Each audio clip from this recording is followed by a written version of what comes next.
एकादशी में भी बड़ा कन्फ्यूजन है इस बार क्या हुआ ना कि दीपावली में ही कन्फ्यूजन हो गया सबको कि दीपावली 20 अक्टूबर की है कि 21 की, तो 20 की मनाई। अब एकादशी जो यहाँ देव उठनी एकादशी आ रही है, वह एकादशी में भी बड़ा कन्फ्यूजन है लोगों को कि 1 नवंबर की है कि 2 नवंबर की है। आप लोग कब मना रहे हैं? कब है? हैं? कब को है मेरी माँ? है बिहारी जी में और रंगनाथ जी में, श्री रंगम में। सनातनी जो भगवान के परम भक्त हैं, रंगनाथ भगवान की सेवा करने वाले भक्त, बिहारी जी की सेवा करने वाले भक्त बिहारी जी में और रंगनाथ जी में 1 तारीख की एकादशी मनाई जा रही है। 1 नवंबर, क्यों 1 नवंबर को एकादशी मनाई जा रही है, तो 1 तारीख की ही पंचांगों में, अधिक पंचांगों में 1 तारीख को ही प्राप्त हो रही है। 2 को भी एकादशी है, 2 को निषेध नहीं है, पर जो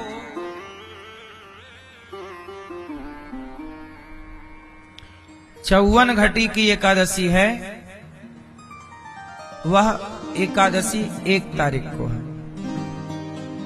जिसका विचार किया जाता है कि किस घटी की एकादशी मनाएं। ये विद्वानों का विषय होता, फिर वो निष्कर्ष निकालते हैं। तो सबके अपने अपने मत हैं। हमारे सनातन में सबको अपना अपना मत रखने का अधिकार है। सब अपने अपने एक ही ईश्वर को मानते हैं, पर सब अपने अपने भाव से मानते हैं। तो इसलिए हमारे यहां तिथियां 2 पड़ जाती हैं कई बार। कैसे? 1 तिथि की हानि हो जाती है। ये तिथियां जो घटती बढ़ती रहती है ना, इन्हीं तिथियों को घटा बढ़ा के 3 साल में 1 अधिक मास हो जाता है, और उसी को कहते हैं पुरुषोत्तम मास। जैसे इंग्लिश में भी आपने देखा ना होगा, फरवरी 28 की होती है और जनवरी है ना 31 की होती है। जनवरी 31 की और फरवरी 28 की। कोई महीना 30 का है इंग्लिश में, कोई 31 का है, कोई 29 का है, कोई 28 का है। बोलो हाँ। लेकिन सनातन में 30 दिन का ही 1 माह माना जाता है। इसलिए पूर्णिमा से गिनो या अमावस्या से गिनो तो तिथियां 15 ही होती हैं।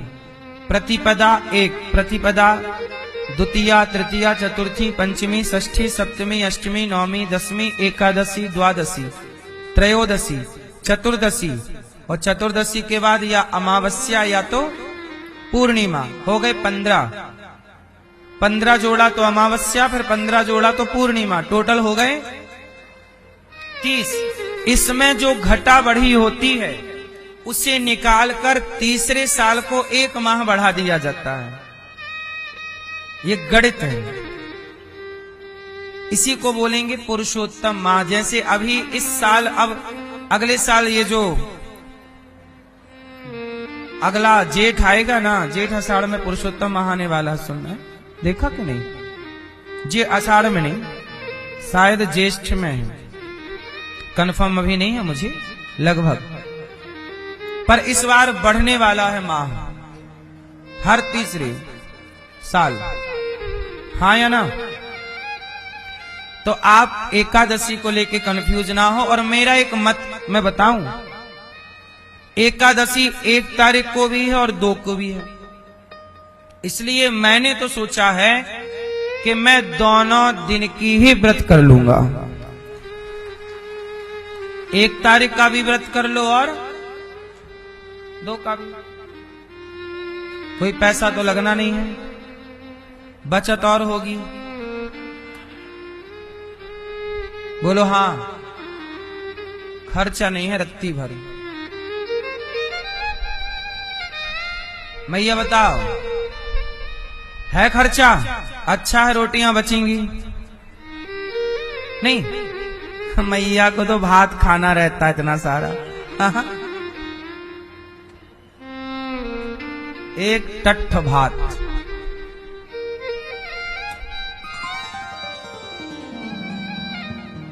सच्चाई है ये कि हम सबको 1 तारीख को ही देवउठनी एकादशी मनानी चाहिए, परंतु यदि आपको सध सके तो 1 तारीख को और 2 तारीख को दोनों का मना लो। लेकिन मुख्य 99% जो है 99 नंबर वो 1 तारीख को दिए जा रहे हैं विद्वानों के द्वारा। बिहारी जी में भी 1 तारीख की है। चाहिए तो भगवान की कृपा है। अक्षय नवमी, ये कार्तिक माह चल रहा है, इसमें देवता उठते हैं, इसे देव उठनी एकादशी कहते हैं। हम एकादशी के दिन बताएंगे सब कथा।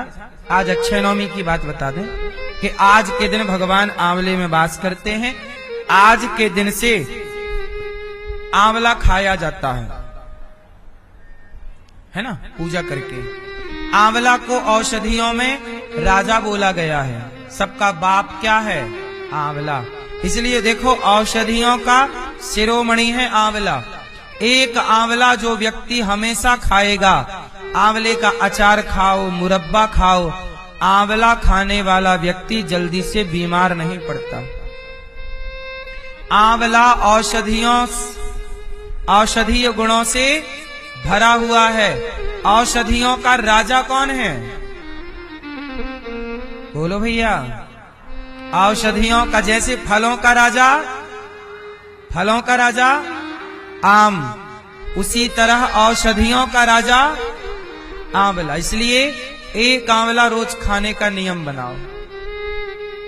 चाहे आंवले के अचार के रूप में खाओगे, मुरब्बा के रूप में खाओ, मुरब्बा धो के खाओ, ज्यादा मीठा फिर शक्कर शुगर ना हो, उसकी अचार खा सकते हैं, सबसे बेस्ट।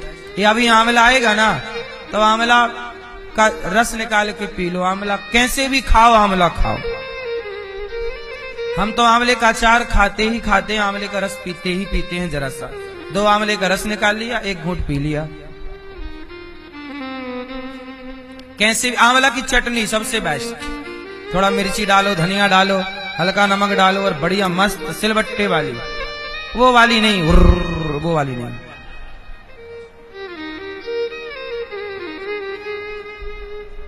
सबसे बेस्ट। सही ना मेरी माँ? चटनी मस्त। आप में से किस किस को चटनी अच्छी लगती है? टमाटर की चटनी है, अमरूद की चटनी है, खाते हो सबके? नहीं भूल गए अमरूद की चटनी। अब आप लोग काय में चटनी बनाते हो? सिलबट्टे वाली नहीं? नहीं, आलसी हो ना मेरी माँ। कौन सिलबट्टा पीसे, कौन ऐसे ऐसे करे? आलसी है। इसलिए देखो ना, गुब्बारे की तरह करना धरना कुछ नहीं है तो दे गुब्बारा। पहले के लोग फिट रहते थे, काम करते थे, फिट रहते थे, लंबा जीते थे, काम भी हो जाता था, पैसे भी बच जाते थे, स्वास्थ्य भी बढ़िया, स्वाद भी अच्छा। अब आजकल चटनी भी आदमी उसकी खा रहा। चटनी उसकी थोड़ी होती है। जब आप उसमें चटनी पीसते हो ना, वो वाले में, तो उसमें ना आपने देखा होगा गरम हो जाती है चटनी, रगड़ पड़ती है ना, और जैसे ही गरम हुई खत्म उसका स्वाद।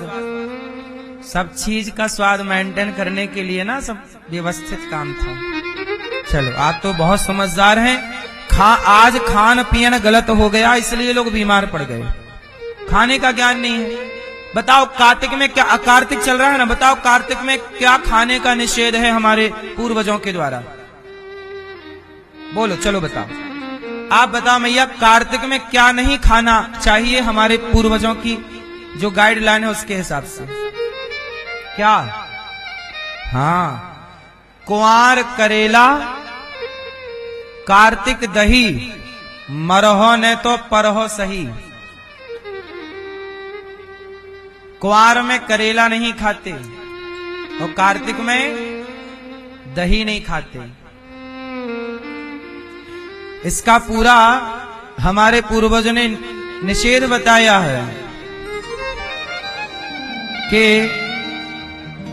कब क्या खाएं, कब क्या ना खाएं। मेरी मां चैते गुड़, चैते गुड़ बैसाखे तेल, जेठे पथ अषाढ़े बेल। सावन साग न भादो दही, कुंवार करेला कार्तिक दही। अगहन जीरा न पूसे घना, माघे मिश्री और फागुन चना। इन 12 से जो बचे भाई, ताघर कबहू न वैद आई। वैद कभी नहीं आता उसके घर। खाने पीने में हमारे यहाँ बड़ा विचार था पहले।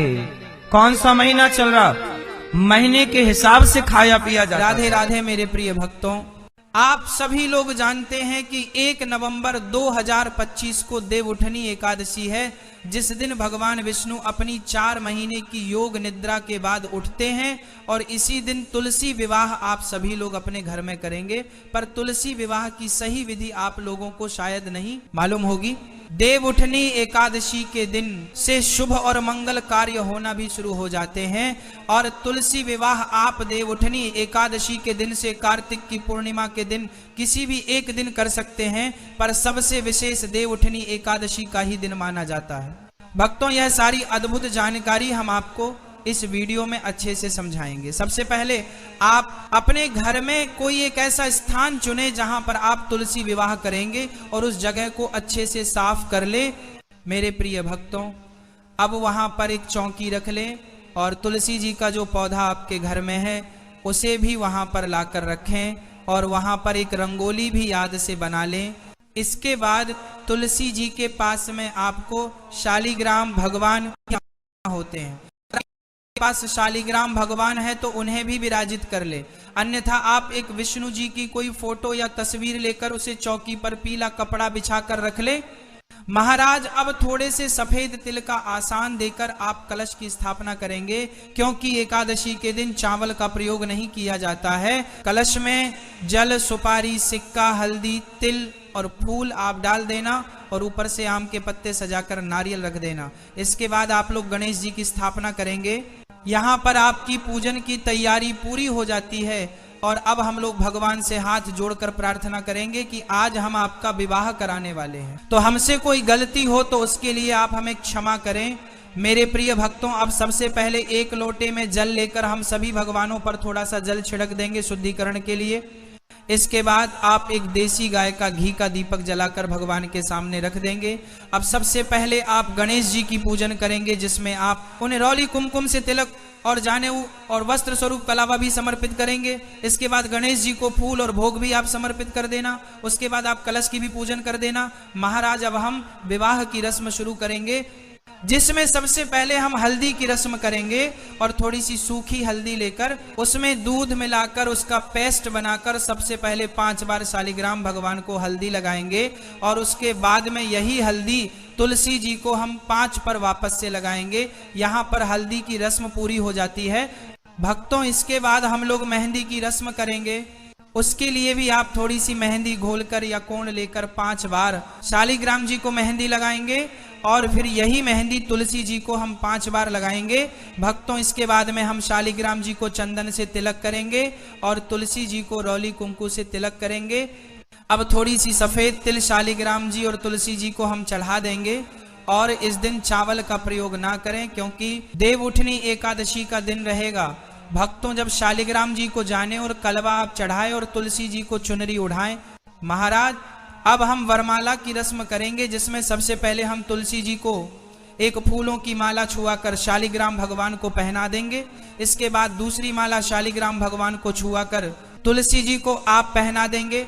अब आप तुलसी जी को 16 श्रृंगार की जो सामग्री होती है वह चढ़ाएं। अब हम लोग गठजोड़े की रस्म करेंगे। इसके लिए हमें एक पीला कपड़ा लेना होगा। आप इस पीले कपड़े में सुपारी और सिक्का रख सकते हैं और ये कपड़ा आप शालिग्राम जी को उड़ाकर तुलसी जी की चुनरी से इसको बांध देना। भक्तों, इसके बाद हम फेरे की रस्म करेंगे। इसके लिए कोई पुरुष शालिग्राम जी को उठाकर तुलसी जी की परिक्रमा कर सकता है, अन्यथा आप एक नारियल लें और उसे शालिग्राम और तुलसी जी के ऊपर से 7 बार घुमा दें और आप जैसे भी फेरे कराते हैं वह 7 फेरे आप लोग करा लें। मेरे प्रिय भक्तों, इसके बाद हम सिंदूर दान करेंगे। इसके लिए एक सिक्के में थोड़ा सा सिंदूर लेकर शालिग्राम जी को छुआकर तुलसी जी में समर्पित करना है और बाद में यह सिक्का तुलसी के गमले में ही आप रख दे। अब हम लोग कन्यादान की रस्म करेंगे। इसके लिए हम अपने पास में कुछ पैसे रखेंगे, फूल और थोड़ा सा जल अपने सीधे हाथ की हथेली में लेंगे और संकल्प करेंगे कि आज मैं अपनी श्रद्धा से तुलसी जी और शालिग्राम जी का विवाह संपन्न कर रहे हैं और यह पैसे शालिग्राम भगवान के पास में आप रख देंगे। इसी के साथ में देव उठानी एकादशी के दिन पूजा में गन्ने जरूर चढ़ाए जाते हैं या गन्ने की झोपड़ी जैसी जरूर बनाई जाती है। इसके बाद तुलसी जी और शालिग्राम जी को जो भी आप दान में देना चाहते हैं, जैसे साड़ी, कपड़े, बर्तन दान कर देना है। भक्तों, इसके बाद में हम भगवान को भोग समर्पित करेंगे और भगवान विष्णु को जो भी भोग लगाए उसमें तुलसी जी जरूर रखें। इसके बाद में इस दिन फल भी आप जरूर चढ़ाएं, उसमें सिंघाड़े जरूर होने चाहिए।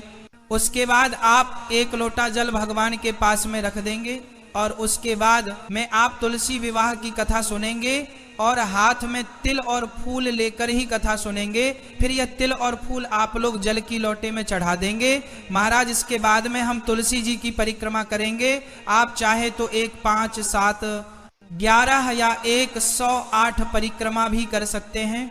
इसके बाद हम भगवान को धूप दीप दिखाएंगे और फिर अब हम आरती करेंगे। आरती के लिए आप अलग से कपूर जलाकर या दिया जलाकर गणेश जी, शालिग्राम और तुलसी जी की आरती कर सकते हैं और सभी भगवान से आप प्रार्थना करेंगे।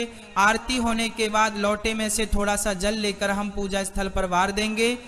पूजा में चढ़ाई गई चीजों का प्रसाद सभी में बांट सकते हैं और यह चौकी हम अगले दिन उठाते हैं।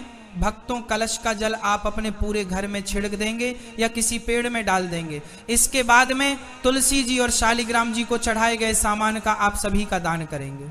यह दान आप किसी पंडित जी को कर सकते हैं या किसी तरह के जरूरतमंद व्यक्ति को भी कर सकते हैं। भक्तों, जिसके बाद में अगर शालिग्राम जी आपके ही थे तो आपके ही घर में शालिग्राम जी और तुलसी जी रह जाएंगे। अगर किसी दूसरे के आप लाए थे तो जिसके शालिग्राम जी थे उन्हीं के यहाँ पर आपको तुलसी जी भी देनी पड़ेगी। तुलसी विवाह करना बहुत ही शुभ माना जाता है। आपको अपने घर में तुलसी विवाह जरूर करना चाहिए।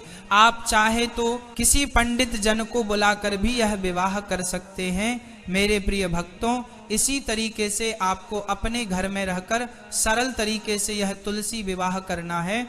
अगर अभी भी आपके मन में तुलसी विवाह को लेकर कोई प्रश्न है तो वो आप हमसे कमेंट करके पूछ सकते हैं। पर आप हमारी यह वीडियो कहाँ से देख रहे हैं, कमेंट में जरूर बताएं। राधे राधे मेरे प्रिय भक्तों।